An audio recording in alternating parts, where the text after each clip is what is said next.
রেসিপিটি আমার ইউটিউব দেখে শেখা। প্রথমে ছোলার ডালটাকে গরম জলে 2 ঘন্টা ভিজিয়ে রেখে জল ঝরিয়ে নেব। এরপর একটা মিক্সিং জারের মধ্যে একটু জল দিয়ে ভালো করে ডালটা পেস্ট করে নেব। দেখুন এরকম টাইট হবে। এরপর এর মধ্যে একটু পরিমাণ মতো লবণ, একটু জিরের গুঁড়ো, একটু ধনের গুঁড়ো,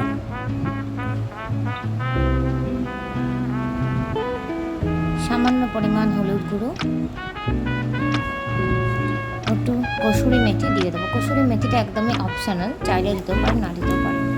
এবার ওটা মিক্সড করে রেখে দেবো। অন্যদিকে কড়াইয়ে তেল দিয়ে ওর মধ্যে হলুদ, কালো জিরে দিয়ে ঝিঙেগুলো যেটা পরিষ্কার করে ধুয়ে কেটে রেখেছিলাম ওটা তেলের মধ্যে দিয়ে দেবো।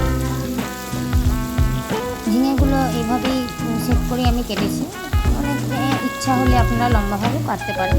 এরপর ঝিঙেগুলো তেলের মধ্যে ভালো করে দিয়ে ভালোভাবে ভেজে নেবো। ঝিঙেগুলো একটু সেদ্ধ হয়ে এলে পরিমাণ মতো জল দিয়ে দেবো। আমি এখানে 1.5 কাপ জল দিয়েছি।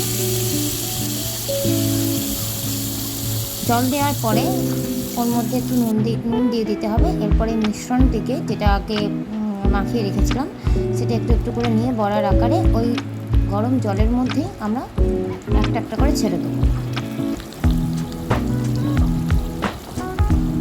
এরপর ঢাকা দিয়ে মিডিয়াম টু লো ফ্লেমে ফুটতে দেবো।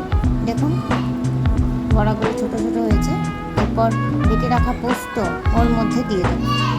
এবার পোস্ত বাটাটা দেওয়ার পরে আমরা বেশিক্ষণ এটা ফোটাবো না। এরপর একটু নেড়ে নামিয়ে নিলেই আমাদের তৈরি আজকের এই রেসিপি। এরপর আমি এর মধ্যে একটু কাঁচা তেল ছড়িয়েছি, এটা অপশনাল, আপনারা চাইলে ছড়াতে পারেন। গরম ভাতে এটা খেতে খুব ভালো হয়।